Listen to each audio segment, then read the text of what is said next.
Has the pandemic caused a greater divide between the ultra-rich and the rest? The World Bank projects that COVID-19 has pushed more than 160 million people into poverty, while British charity Oxfam says the top 10 richest individuals have doubled their wealth during the pandemic.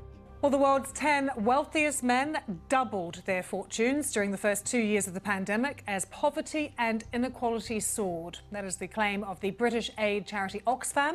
It is calling on governments to tax the gains made by billionaires whose wealth increased by an average rate of $1.3 billion a day.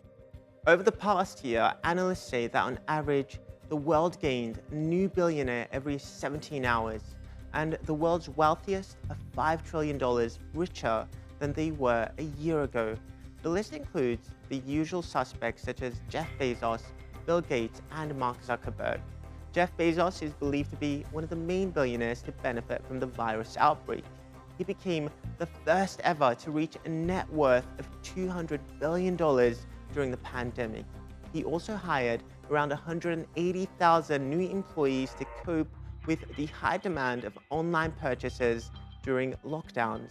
Despite being a relative newcomer to the top 10 list, Elon Musk made the biggest gains during the pandemic and became the first person ever to cross the $300 billion mark, making him the world's richest person.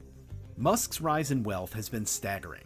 For comparison, Amazon's founder Jeff Bezos became the richest person to ever appear on the Forbes 400 ranking of America's richest people earlier this month, topping the list with an estimated $201 billion fortune.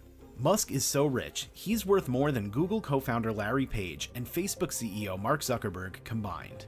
While 40 million Americans filed for unemployment, according to Oxfam, billionaires were able to recover their lost money in just 9 months. And it might have something to do with government aid and lower interest rates during financial crises. The government disproportionately gave more aid to banks and corporations. In 2008, the Emergency Economic Stabilization Act was signed into law, creating a $700 billion program to purchase devalued assets from banks. This was called the Troubled Asset Relief Program, or TARP. Later, President Obama would direct $75 billion in funds from TARP to help reduce interest payments for homeowners. That means homeowners received around 10% of the direct relief that banks and corporations did. And this leads to reason number 2. When the stock market bounced back, the unequal bailouts meant that the wealthy still had money on hand to invest and thus profit, while the middle and lower classes did not. With so much money to spend, billionaires are also eager to invest. The High Pay Center is a think tank that focuses on excessive pay. Its executive director, Luke Hilliard, explains, billionaire wealth equates to a fortune almost impossible to spend over multiple lifetimes of absolute luxury. When the stock market crashed in early 2020, the wealthy simply had the freedom to invest and then reap the profits during its eventual rebound.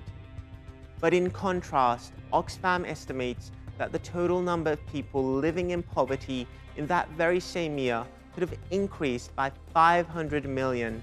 Oxfam is now asking governments to propose a one-off 99% wealth tax on COVID-19 profits.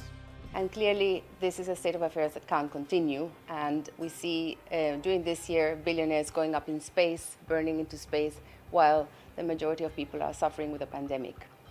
So how to address that? Taxing the wealth of the richest men would give resources to address some of the reasons why people are not able to cope with the pandemic.